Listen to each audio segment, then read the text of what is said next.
सर्व पालकांचं आणि विद्यार्थ्यांचं पुन्हा एकदा हार्दिक हार्दिक स्वागत. Welcome to all parents and students. आज आपण उदाहरण संघ 2.3 मधला प्रश्न क्रमांक 7, 8 आणि 9 पाहणार आहोत. Today we are going to study question number 7, 8, 9 from exercise 2.3 सर्च करणी. Okay. Now in question number 7 they have given that multiply and write the answer in simplest form. Multiply करायचं आहे आणि आन्सर सिम्पलेस्ट फॉर्म मध्ये लिहायचं आहे. गुणाकार करायचा आहे आणि जे उत्तर येईल त्याला सोपं रूप द्यायचं आहे. फार साधा सोपा क्वेश्चन आहे. Very simple question. First 3√12 into √18. Multiplication करताना while you are making multiplication, numbers which are outside the radical sign, multiply those numbers separately, and the numbers which are inside the radical sign, multiply them inside the radical sign. जे numbers बाहेर असतील त्यांना बाहेर multiply करा आणि असे जे तुम्हाला रॅडिकल साइन मध्ये नंबर्स दिसतील ते तुम्ही एकाच रॅडिकल साइन मध्ये घेऊ शकता. But order should be same. Multiplication साठी ऑर्डर सेम असावं लागतं आणि इथे तुम्हाला जास्त विचार करायची गरज नाहीये कारण तुमच्या सिलेबसला मल्टिप्लिकेशन जिथे जिथे येत आहे तिथे त्यांनी ऑर्डर सेमच दिलेली आहे. So you don't have to think lot of it. तुम्हाला त्याच्याबद्दल जास्त विचार करायची गरज नाहीये कारण त्यांनी ऑर्डर सेम दिलेल्याच आहेत प्रॉब्लेम मध्ये. त्यामुळे ऑर्डरचा जास्त विचार करू नका. फक्त एवढं लक्षात ठेवा रॅडिकल साइनच्या बाहेर जे नंबर्स आहेत त्यांचं मल्टिप्लिकेशन करायचं बाहेर आणि हे जे रॅडिकल साइनच्या आतमधले नंबर्स आहेत त्यांना एकत्र तुम्ही मल्टिप्लाय करू शकता. म्हणजे two different radical signs use करायची गरज नाहीये. क्लिअर.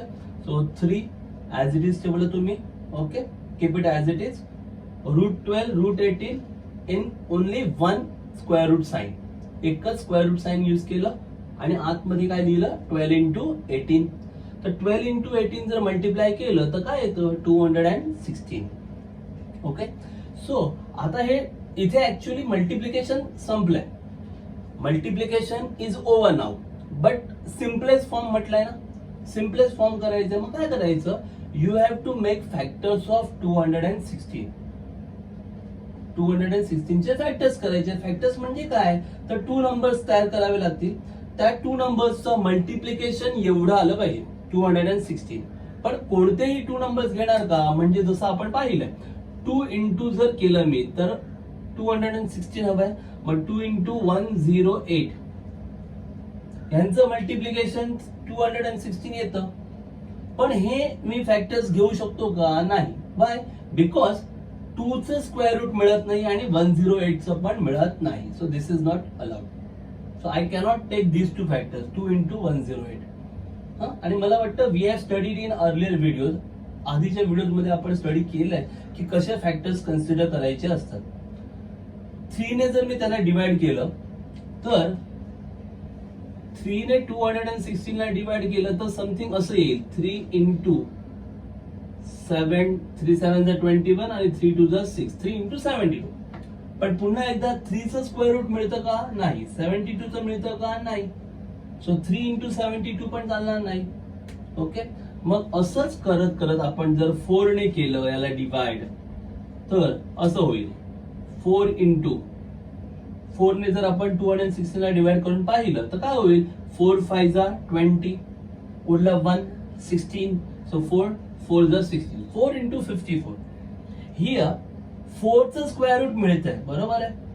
बट जो नंबर राहतोय 54 इट्स अ बिगर नंबर. तो जरा बिगर नंबर आहे म्हणजे काय तर 54 चे पुन्हा फॅक्टर्स होऊ शकतात ना. You can make factors of 54 once again. Okay. आणि या 54 चे अजून फॅक्टर्स कराल तर मग तिथे असं येऊ शकतं ना 4 इंटू 54 चे फॅक्टर 9 इंटू 6 9 चं रूट मिळतं ना. Are you getting it. म्हणजे स्टेप्स वाढणार की नाही वाढणार. सो दॅट्स वाय आपण 4 इंटू 54 पण घेत नाही आहोत. मग आपण कोणता फॅक्टर घेतोय तर आपण घेतोय 6 इंटू 36. बरं असं का करतोय बिकॉज 6 चं रूट नाही येत पण 36 चं तर रूट येतं की नाही. स्क्वेअर रूट ऑफ 36 किती 6. आणि मग आतमध्ये काय राहणार 6 ऍज इट इज. मग ह्या सी चे पुन्हा फॅक्टर्स करायची गरज आहे का? नाही, कारण या 6 चे फॅक्टर्स काय होतील 3 into 2. अजून कुठले फॅक्टर्स होणार का? नाही होणार. आणि 3 आणि 2 चं काही स्क्वेअर रूट मिळत नाही. कळतंय? समजतंय? 4 into 54 का नाही कळलं? 4 into 54 चाललं असतं, पण काय होतं 4 चं रूट मिळतं आणि आतमध्ये काय राहणार 54. आणि त्या 54 चे पुन्हा काय करावे लागणार फॅक्टर्स. मग स्टेप्स वाढणार ना. Is that clear? म्हणून आपण फॅक्टर्स असे केले. आता ह्या 36 चं रूट किती 6. मग ते 6 आपण कुठे लिहिणार? बाहेर लिहिणार. कळलं? हे 6 कुठून आले कळलं का? Square route of 36. 36 चं स्क्वेअर रूट किती येतं 6. आणि हे 6 जे आतमध्ये आहेत ते as it is root of 6. So now 3 into 6. 3 already होते ना. So this 3 and then 6. 3 into 6 that is 18. Root 6 will be the final answer. Is that clear? Marathi मीडियमच्या मुलांसाठी बघा गुणाकार करण्यास सांगितलं आहे त्यांनी, बरोबर. मग गुणाकार करताना सगळ्यात प्रथम करणीची कोटी समान असायला हवी. पण याचा तुम्हाला जास्त काही विचार करायची गरज नाहीये, कारण तुमच्या अभ्यासक्रमामध्ये जिथे जिथे गुणाकार आलाय तिथे त्यांनी कोटी समानच दिलेली आहे. त्यामुळे त्याचा जास्त विचार करायची काही गरज नाही. जर कोटी समान नसेल तर मात्र गुणाकार करता येणार नाही. इथे कोटी समान आहे, हे पण वर्गमूळ आहे, हे पण वर्गमूळ आहे, कोटी समान आहे, बरोबर. अशा वेळेला काय करायचं, करणीच्या बाहेर ज्या संख्या असतात, म्हणजे इथे कोण आहे बाहेर 3, इथे कोण नाही म्हणजे 1 आहे समजा, त्या बाहेरच्या संख्यांचा गुणाकार सेपरेट करायचा आणि ज्या करणी चिन्हाच्या आतल्या संख्या आहेत त्यांचा गुणाकार सेपरेट करायचा, म्हणजे करणी चिन्हाच्या आतमध्ये करायचा. मग हे 3 आहे तसेच दिले. आता ह्या 2 वेगवेगळ्या करणी आहेत, आपण पाहिलं गुणाकार कसा करतो, तर 2 वेगवेगळी चिन्ह घ्यायची काय गरज नाही. आपण करणीचे नियम पाहिले. ही 2 वेगवेगळी चिन्ह घेण्याऐवजी आपण एकाच करणी चिन्हाखाली ह्या दोन्ही संख्यांचा गुणाकार करू शकतो. मग 12 आणि 18चा जर मी गुणाकार केला तर किती आले 216, बरोबर. आता इथे खरं तर गुणाकाराची क्रिया संपलेली आहे. मग हे पुढे काय केलंय मी, तर सोपं रूप दिलंय. काय दिलंय? सोपं रूप दिलंय. मग सोपं रूप कसं, आणि हेही सांगतो सोपं रूप देणं फार सोपं आहे. आपण याआधीही पाहिले, या आधीच्या व्हिडिओमध्येही पाहिलं आहे की सोपं रूप कसं देतात. सोपं रूप देण्यासाठी 216 चे अवयव करावे लागतील. आता अवयव म्हणजे काय, तर 2 संख्या शोधायच्या, त्यांचा गुणाकार 216 आला पाहिजे. मग अशा 2 संख्या जर आपण शोधायला गेलो तर 2 गुणिले 108 त्यांचा गुणाकार 216 येतो. पण हे 2 अवयव मी घेऊ शकत नाही. का नाही घेऊ शकत, कारण मला असे अवयव घ्यायचे आहेत ज्याचं वर्गमूळ मिळालं पाहिजे. मग 2चं वर्गमूळ मिळत नाही, 108चं सुद्धा वर्गमूळ मिळत नाही. म्हणजे 2 आणि 108 हे अवयव मी घेऊ शकत नाही, बरोबर आहे. जर मी ह्याला 3 ने भाग लावायचं ठरवलं, 216 ला किती ने 3 ने, तर असं येणार 3 गुणिले 72. पुन्हा एकदा तेच होत आहे, 3 चे वर्गमूळ मिळत नाहीये, 72चं वर्गमूळ मिळत नाहीये. ओके, म्हणजे हेही अवयव घेऊ शकत नाही. 4 ने जर भाग लावायचं म्हटलं तर 4 ने भाग लावला, नुकतंच आपण पाहिलंय, तर 4 गुणिले 54 येतं. आता तुम्ही म्हणाल सर इथे तर 4चं वर्गमूळ मिळतं ना, मग हे बरोबर आहे. नाही, म्हणणं तुमचं बरोबर आहे, हे अवयव पण बरोबर आहे. का तर बाबा 4चं वर्गमूळ मिळतं, पण होणार काय, हे 54 राहणार ना मग. आणि हे जे 54 आहे ती लहान संख्या आहे का, नाही ना. म्हणजे ह्या 54चे पुन्हा अवयव करावेसे वाटणार की नाही वाटणार, वाटणार. तुम्ही म्हणाल आम्हाला नाही वाटणार, पण मला तर वाटतंय, कारण 54 मोठी संख्या आहे, म्हणजे 54चे पुन्हा अवयव करावेच लागणार, बरोबर आहे. मग 54चे पुन्हा अवयव जर केले तर ते असे येऊ शकतात ना, 9 × 54.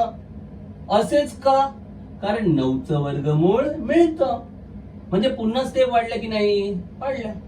मग ह्या स्टेप वाढू नयेत म्हणून मी 4 आणि 54 असे अवयव न घेता पुढे गेलो. 5 ने तर त्याला भाग जात नाही, 6 ने जर मी 216 ला भाग लावला तर मला हे असं मिळतं 6 गुणिले 36, 36 × 216. यातल्या 36चं वर्गमूळ मिळतं, 6चं नाही मिळत, पण 36चं मिळतं. म्हणजे मोठ्या संख्येचं वर्गमूळ मिळतं की नाही. आणि ही लहान संख्या आतमध्ये राहिली तरी चालेल, कळतंय. मग 36चं वर्गमूळ किती 6, ते 6 बाहेर आले. आणि हे जे 6 आहेत ते वर्गमुळात जसेच्या तसे. आता हे जे 6 आहेत त्याचे अवयव पडतात. कुठले? 3 दुने 6. पण 3 आणि 2चं वर्गमूळ मिळतं का? नाही. त्यामुळे अवयव पाडायची काही गरज नाहीये. म्हणजे हे 6 बाहेर आले आणि वर्गमूळ 6 राहिले. 3 छक 18. 18 वर्गमूळ 6 हे असेल आपलं फुल अँड फायनल उत्तर. कळतंय? समजलं? म्हणून पहिल्या गणित डिटेल मध्ये सांगितलं. पुढे सगळ्या गणितात त्याच स्टेप्स रिपीट झालेल्या आहेत. Is that clear? कळतंय? Okay. So let's proceed to question number 2. 3√12 into 7√15. आता लक्षात घ्या, मी लिहिताना हे असं लिहिलंय. मी नेहमी सांगतो. कळलं का? I am writing this in a horizontal fashion, but don't write like this. You have to write in a vertical manner. तुम्हाला असं उभं लिहायचं आहे. म्हणजे ही फर्स्ट स्टेप आहे. म्हणजे हे लिहिलं equal to first step. Second step इथे आली पाहिजे. This is the second step. This is the third step, fourth step, and this is the final answer. असं वन बिलो द अदर आलं पाहिजे. एका खालोखाल एक यायला पाहिजे. लक्षात ठेवा. कळलं का? अशी मांडणी असायला पाहिजे. म्हणजे हे लिहिल्यानंतर बरोबर हे लिहिलं, ही पहिली पायरी, पहिली स्टेप. ह्याच्या खालोखाल हे आलं पाहिजे. हे इथे आलं पाहिजे. त्यानंतर हे लिहून झालं की मग ही तिसरी स्टेप. त्यानंतर त्याच्या खालोखाल ही चौथी स्टेप आणि सगळ्यात शेवटी ही लास्ट स्टेप. असं जरा व्यवस्थित मांडणी असायला पाहिजे. क्लिअर आहे? 3√12 into 7√15. पुन्हा तेच. Root outside the root. Which are the numbers outside the root? 3 and 7. होय ना? हे 2 नंबर्स आउटसाइड द रूट आहेत. त्यांचं मल्टिप्लिकेशन सेपरेट करायचं. म्हणून बघा 3, 7. 3 into 7 सेपरेट केलं बाहेर, outside the root. And under root 2 different root घेणार का? नाही. Only single root. Under root 12 and 15. 12 into 15. So easy. So 3 into 7 21. 12 into 15 multiplication केलं येतं ना, काय येणार? 180. इथे मल्टिप्लिकेशन फिनिश झालंय तुमचं. आता सिंपल करायचं, सिम्पलेस्ट फॉर्म. मग कसं करणार? 180 चे फॅक्टर्स करणार. पुन्हा एकदा तसंच. 180 ला 2 ने डिवाइड केलं तर 2 into 90, पण स्क्वेअर रूट मिळत नाही. 3 ने डिवाइड केलं तर 3 into 60.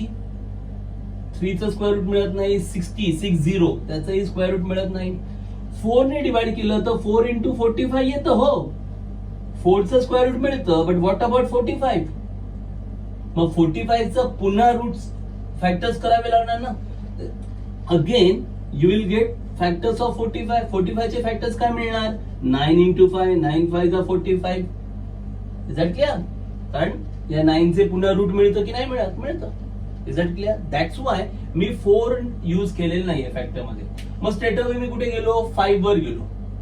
जर मी 5 ने ह्याला डिवाइड केलं तर काय होतं? 5 into 36. 5 into 36. आता बघा 36 चं स्क्वेअर रूट काय येणार? 6. आणि हे 5 ऍज इट इज त्याचे फॅक्टर्स होणारच नाही. 21 रूट ऑफ 36 दॅट इज 6. 36 चं root 6. Root 5. Okay. So finally I will get 21 into 6 root 5. आता 21 आणि 6 मल्टिप्लाय करायचं. 21 into 6 किती येणार? 126. रूट 5 ऍज इट इज, जसंच्या तसं. क्लिअर? काय करायचं पुन्हा? वर्गमुळाच्या बाहेरच्या संख्या कोणत्या आहेत? 3 आणि 7. त्यांचा गुणाकार 3 गुणिले 7. वर्गमुळाच्या आतल्या संख्या कोणत्या? 12 आणि 15. वेगळी 2 वर्गमुळ घ्यायची का? नाही. एकच वर्गमूळ घ्यायचं. घेतलं. 12 गुणिले 15. 12 गुणिले 15 किती येतं? 180. आणि बाहेर 3 गुणिले 7. 3 7 21. आता 180 चे अवयव पाडायचे. मग अवयव पाडताना 2 गुणिले 90 चालेल का? नाही. का? 2 चं वर्गमूळ नाही. 90 चं वर्गमूळ येत नाही. पुढचे अवयव 3 गुणिले 60 चालेल का? 3 चे वर्गमूळ मिळत नाही. 60 चे वर्गमूळ मिळत नाही. 4 गुणिले 45 असेही अवयव येतात. पण 4 गुणिले 45 मध्ये 4 चं वर्गमूळ मिळतं, 45 चं वर्गमूळ मिळत नाही. पण 45 चे पुन्हा अवयव होतात की नाही? 45 चे अवयव होतात ना. या 45 चे पुन्हा अवयव होतात. काय होतात? 9 गुणिले 5. 9 गुणिले 5च का? कारण त्यातल्या 9 चं वर्गमूळ मिळतं ना. मग हे डबल डबल करायचंय का? नाही. म्हणून काय केलं आपण? डायरेक्टली 4 ने अवयव पाडण्यापेक्षा 5 ने केलं, कारण ह्याला 5 ने पण भाग जातो. जर ह्याला 5 ने मी भाग लावला तर किती येतं? 36. 36 पाचा 180 आणि त्यातल्या या 36चं वर्गमूळ मिळतं, म्हणून अवयव तसे आले. 5 गुणिले 36. क्लिअर आहे? या 36चं वर्गमूळ 6, वर्गमुळात 5 जसेच्या तसे. 21 गुणिले 6, 21 126, वर्गमुळात 5 जसेच्या तसे. क्लिअर?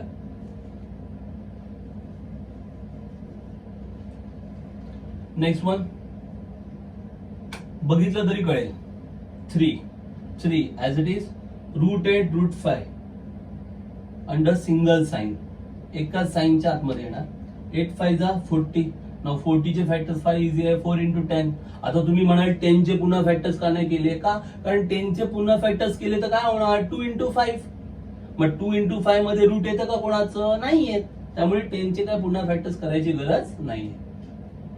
4 चं रूट किती येणार? 2. हे बघा 2 आलं.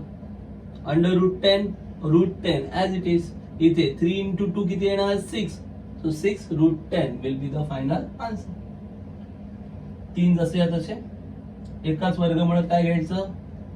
8 गुणिले 5. 8 पंचे 40. 40 चे अवयव काय येणार? 2 गुणिले 20 येणार? नाही. 3 ने तर भाग जात नाही. 4 गुणिले 10. तुम्ही म्हणाल 10 चे पुन्हा अवयव पाडायची गरज आहे, कारण 10 चे अवयव काय पडणार? 2 पंचे 10. 2 चं वर्गमूळ येतं, 5 चं वर्गमूळ येतं? नाही येत. त्यामुळे 4 गुणिले 10 ओके. 4 चं वर्गमूळ 2, म्हणून हे बघा 2 आले बाहेर. हे वर्गमुळात 10 जसेच्या तसे, आणि मग 3 दुने 6. 6 वर्गमुळात 10. ठीक आहे? 5 √8 × 2 √8 काय येणार? 5 × 2, 5 गुणिले 2. बाहेर रूट मध्ये काय येणार? 8 × 8. वर्गमुळात काय येणार? 8 गुणिले 8. सो 5 2 जा 10, 5 दुने 10. रूट 8 × 8 64. Root of 64 8 8 64. वर्गमुळात 64. Root of 64 how much? 64 चं रूट किती येतं? 8. म्हणून बघा 8 आलं. हे 10 as it is.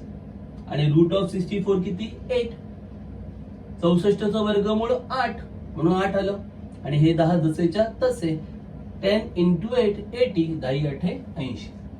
Clear? So this is all about multiplication. ही आहेत गुणाकाराची गणित. प्रश्न क्रमांक 7, question number 7. Is that clear? Now question number 8. Here we have to divide. इथे आपल्याला भागाकार करायचा आहे, आणि हे प्रश्न 7व्या पेक्षाही फार सोपं आहे. Very easy. Now root of 98 divided by root of 2. वर्गमुळात 98 भागिले वर्गमुळात 2. हे भागाकाराचं चिन्ह आहे, डिव्हिजनचं साइन आहे. मग आता दोन्ही वर्गमूळ आहेत, मग 2 सेपरेट घ्यायची गरज आहेत का? नाही. So you can take only 1 root sign. एकच वर्गमूळ घेतलं तरी चालेल. 98 ला 2 ने भागायचं आहे. We have to divide 98 by 2.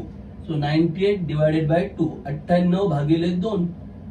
Direct भाग होतो ना. 2 ने जर 98 ला भाग लावला तर किती येणार? 49. 98 डिवायडेड बाय 2 हाऊ मच? 49. आणि root of 49. Root of 49 is 7. 49 चं वर्गमूळ किती येतं? 7. फिनिश. Is it difficult? काही कठीण आहे त्यामध्ये? Next, root 125 divided by root 50.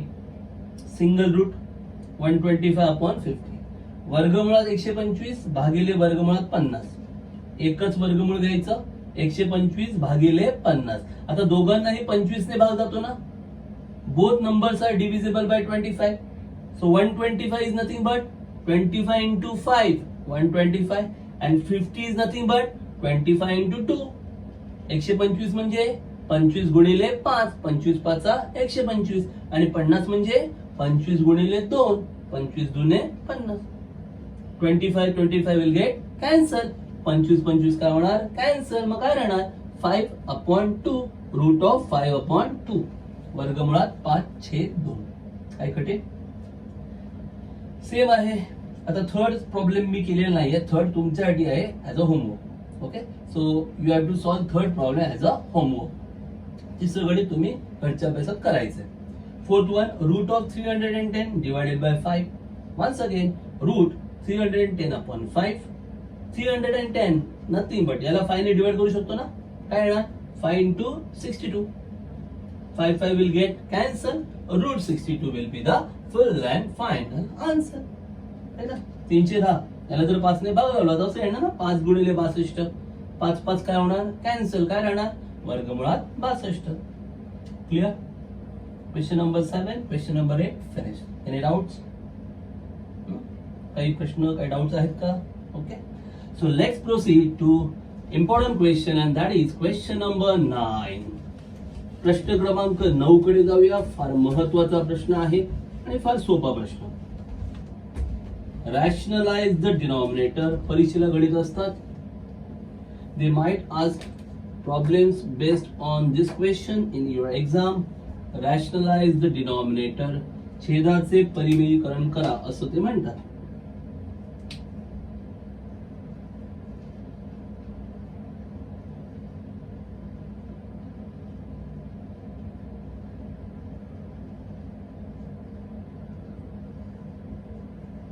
छेदाचे परिमेयीकरण. Rationalise the denominator. छेदाचे परिमेयीकरण करायचे आहे. Okay, number 1, 3/√5. Very simple. 3/√5. Rationalise the denominator. Rationalise the denominator means what? Denominator मधून सड कॅन्सल करायचे. That is what rationalise the denominator. Rationalise the denominator म्हणजे काय? डिनॉमिनेटरला सड साइन वगैरे म्हणजे रॅडिकल साइन वगैरे काही नको, सड नको. अशा पद्धतीने आपल्याला ऍडजस्टमेंट्स करायचे आहेत. छेदाचं परिमेयीकरण म्हणजे काय? तर छेदातून कर्णी गायब झाली पाहिजे, कर्णी चिन्ह दिसता कामा नये. सिंपल. मग त्यासाठी काय करायचं? एकदम सोपं आहे. वर्गमूळ घालवायचं असेल तर आपण काय करतो? संख्येचा वर्ग करतो. जेव्हा आपण असं लिहितो वर्गमुळात 5चा वर्ग, तेव्हा काय होतो? वर्गमुळाचा वर्ग केला की वर्गमूळ जातं. कर्णीचा नियम आहे ना. इथे कोटी 2 आहे, त्यामुळे घात पण तुम्ही 2 केलात तर कर्णी आणि तो घात जातो. मग फक्त काय राहतं? 5. कळतंय मी काय म्हणतोय ते? म्हणजे जर मला वर्गमूळ घालवायचं असेल तर मला वर्गमुळाचा काय करावं लागेल? वर्ग करावा लागेल. कळतं मी काय म्हणतोय ते? Same. If I have to cancel square root, I have to make it square. मला त्याचा स्क्वेअर करावा लागेल.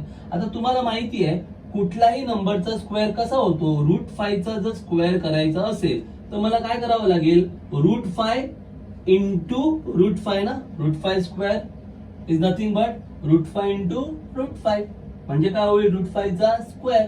आणि √5 चा स्क्वेअर झाला की काय होणार?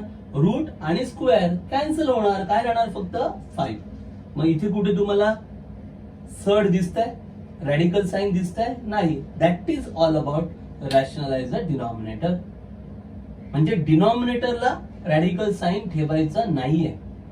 छेदाचं परिमेयीकरण म्हणजे काय? छेदातून कर्णी चिन्ह गायब करायचंय, नाहीसं करायचंय. मग समजा जर वर्गमूळ आहे, वर्गमूळ मला घालवायचं असेल तर मला काय करावं लागेल? वर्गमुळाचा वर्ग. तर काय होईल? वर्गमूळ आणि वर्ग दोन्ही काय होणार? कॅन्सल. मग वर्गमुळाचा वर्ग करायचा असेल, कुठल्याही संख्येचा वर्ग करायचा असेल तर ती संख्या 2 वेळा गुणतात. गुणाकार किती वेळा करतात? 2 वेळा. मग जर मला वर्गमुळात 5चा वर्ग करायचा असेल तर वर्गमुळात 5 गुणिले वर्गमुळात 5 करावा लागेल की नाही? हो की नाही? त्यामुळे काय होईल? वर्गमुळात 5चा वर्ग होईल. आणि वर्गमुळाचा जर वर्ग झाला तर काय होतं? वर्ग आणि वर्गमूळ काय होतं? कॅन्सल होतं. हेच आपल्याला इथे करायचं. ज्याला हे कळलं त्याला सगळी गणिते येणार, काही एक सांगायची गरज नाही. चला तर मग पहिलं गणित स्टार्ट करू. Let start with question number 1. Denominator. तुम्हाला फक्त डिनॉमिनेटर चेक करायचं. You have to check the denominator. छेदाचं परिमेयीकरण करायचं आहे त्यामुळे तुम्ही छेदाकडे बघायचं, अंशाचं टेन्शन घ्यायचं नाही. अंशामध्ये कर्णी चिन्ह असू देत नसू देत काही फरक पडत नाही. Okay. In numerator there might be surd or not. That is not the question. We have to just think about the denominator. Numerator मध्ये सर्ड असेल नसेल काही करायचं नाही, आपल्याला फक्त काय पाहायचं आहे, डिनॉमिनेटर. डिनॉमिनेटर मध्ये आपल्याला सर्ड नको आहे. Is that clear? Okay. Once again here to rationalise the term what we have to do, 3 upon root 5 into root 5. root 5 cancel करायचं, we have to cancel the root 5. just now we have seen, आत्ताच आपण पाहिलं, जर वर्गमूळ घालवायचं असेल तर वर्गमुळाचा वर्ग करावा लागतो. if we have to cancel root 5 we have to make it square. मग root 5 चा स्क्वेअर कसा होणार? root 5 ला पुन्हा root 5 ने मल्टिप्लाय करावं लागणार. जर तुम्हाला वर्गमूळ घालवायचं आहे तर वर्गमुळाचा वर्ग करावा लागेल. मग वर्गमुळाचा वर्ग कधी होईल? ज्यावेळी तुम्ही त्या वर्गमुळाला पुन्हा त्याच वर्गमुळाने गुणणार. मग वर्गमुळात 5 ला पुन्हा वर्गमुळात 5 ने गुणायचं. गुणलं. आता मला सांगा, हे वर्गमुळात 5 एक्स्ट्रा आले ना? इथे होते का? इथे कुठे एक्स्ट्रा होते का? नाही ना. म्हणजे हे तुम्ही आणले ना, हे ऑलरेडी होते. हे वर्गमुळात 5 होते का तिथे? नाही. हे कोणी आणले? आपण. मग जर ते आपण छेदात आणले तर ते आपल्याला अंशात पण आणावे लागतात. ओके. रूट 5 ऑलरेडी होते, बट हे रूट 5 कोणी आणले? We have adjusted. So we have adjusted root 5 in the denominator. Extra आहे ना. So if it is in the denominator we have to adjust it in the numerator also. हे जर denominator मध्ये आहे तर हेच आपल्याला न्यूमरेटर मध्ये पण ऍडजस्ट करावं लागेल. लॉजिक क्लिअर होत आहे? Denominator root 5, we have to cancel root. Root cancel करायला काय करावं लागेल? रूटचा स्क्वेअर. मग रूटचा स्क्वेअर कसा होणार? त्या रूटला त्याच रूटने मल्टिप्लाय करावा लागेल. Means root 5 multiply by root 5. This root 5 is extra. We have adjusted. If it is in the denominator, we have to take it in the numerator also. वर्गमुळात 5 आहे. हे घालवायचे वर्गमूळ. वर्गमूळ घालवायला काय करतात? वर्ग करतात. वर्ग करणं म्हणजे काय? त्या वर्गमुळाला पुन्हा त्याच वर्गमुळाने गुणायचं. छेदात गुणलं तर अंशात पण गुणायचं. आता बघा मग काय होतंय ते. इथे वरती राहतं 3 वर्गमुळात 5 आणि खाली वर्गमुळात 5 गुणिले वर्गमुळात 5 म्हणजे वर्गमुळाचा वर्ग. Root 5 square. So that is nothing but 3 root 5 upon 5. रूटचा स्क्वेअर केल्यावर रूट काय होणार? कॅन्सल. काय राहणार? 5. वर्गमुळाचा वर्ग केल्यावर वर्गमूळ कॅन्सल. काय राहणार? 5. आता इथे तुम्हाला कर्णीचं चिन्ह दिसतंय का? तुम्हाला इथे सर्ड रॅडिकल साइन दिसतंय का? नाही. That is all about rationalising the denominator. यालाच म्हणतात छेदाचं परिमेयीकरण. Is that clear? Very simple problems. Let's proceed to question number 2. I think it is very easy. Question 2 फार सोपं आहे. Question 2, 3 all are very easy. I think we have to move towards question number 4 and that is 6 upon 9 root 3. 6 upon 9 root 3. Once again, don't think about 9. 9 surd मध्ये नाहीये. We have to think about root 3 only. Denominator मध्ये 9 आहे, पण हे 9 route मध्ये आहेत का? नाहीये. रूट मध्ये कोण आहे? 3. म्हणजे रूट 3 चं रूट कॅन्सल करायचं आहे ना. म्हणजे रूट 3 चा स्क्वेअर झाला पाहिजे. रूट 3 चा स्क्वेअर हवा तर पुन्हा कशाने मल्टिप्लाय करायचं? Yes, root 3. So here 6 upon 9 root 3 into, we have to cancel root 3 na. So root 3 cancel करायला काय करणार? root 3 चा square. How? Just multiply same number, means root 3 multiply by root 3. Denominator as well as numerator. Denominator ला multiply करणार तर मग numerator ला पण करावं लागणार का? Because we are adjusting. आपण ऍडजस्ट करतोय. So whichever adjustment is in the denominator the same adjustment should be in the numerator. जे डिनॉमिनेटरला करणार तेच तुम्हाला न्यूमरेटरला पण करावं लागणार. So here 6 root 3 numerator, denominator 9 root 3 into root 3 म्हणजेच काय होणार? रूट 3 चा square. Root 3 into root 3 square. So root square will get cancel. So what you will get? 6 root 3 upon 9 into 3. Okay, so 3 1s are 3 2s are 2 root 3 upon 9. 3 1s are 3, 3 2s are 6. So 2 root 3 upon 9. This is our full and final answer. Marathi medium साठी 9 वर्गमुळात 3 आहेत खाली. 9 आहेत का कर्ण चिन्हात? नाही आहेत. मग कोण आहेत? वर्गमुळात 3. मग हे वर्गमूळ घालवायचंय ना. मग वर्गमुळात 3 हे वर्गमूळ घालवायचं आहे म्हणजे याचा वर्ग झाला पाहिजे. कोणाचा? वर्गमुळात 3चा. मग वर्गमुळात 3चा वर्ग व्हायला काय करणार? वर्गमुळात 3 ला पुन्हा वर्गमुळात 3 नेच गुणणार. म्हणून वर्गमुळात 3 ला वर्गमुळात 3 ने गुणलं. मग फक्त छेदाला गुणलं तर चालेल का? हो नाही. छेदाला गुणलं तर अंशातही गुणावं लागतं. वर्गमुळात 3 वर्गमुळात 3 अंश आणि छेद दोन्ही ठिकाणी आले. इथे 6 गुणिले वर्गमुळात 3 6 वर्गमुळात 3. इथे वर्गमुळात 3 वर्गमुळात 3 गुणाकार आहे म्हणजे काय होईल? त्याचा वर्ग. वर्गमुळात 3चा वर्ग. वर्ग केल्यावर काय होईल? वर्गमूळ आणि वर्ग कॅन्सल. मग राहील काय? फक्त 3. आणि हा कोण आहे? 9. 9 गुणिले 3. आता ह्या 3 ने कोणाला भागायचं? 6 ला. 3 1 3 3 दुने 6 म्हणजे वर काय येतील? 2. वर्गमुळात 3 आणि खाली कोण उरणार? 9. सो 2 वर्गमुळात 3 छेद 9 हे असेल आपलं फुल अँड फायनल उत्तर. क्लिअर? याला म्हणतात छेदाचं परिमेयीकरण. छेदातून कर्णी चिन्ह नाहीसं करणं. This is all about rationalizing the denominator, means removing surd from the denominator. Is that clear? So in this problem there are question number 2, question number 3 and question number 5. 2, 3, 5. All three are very simple problems. प्रश्न दुसरा, तिसरा, पाचवा तिन्ही पण फार सोपी गणित आहेत. एकदम सिंपल आहे. Okay, just try on your own. And if there is any doubt, you can write it in comment box. So once again, thanks for watching video. Here we have completed our exercise 2.3 completely. इथे आपण उदाहरण संग्रह 2.3 पूर्णपणे संपवलेला आहे. In our next video, we will study exercise 2.4 from the chapter 3rd. पुढच्या video मध्ये आपण कर्णी या प्रकरणातला उदाहरण संग्रह 2.4 पाहणार आहोत. धन्यवाद.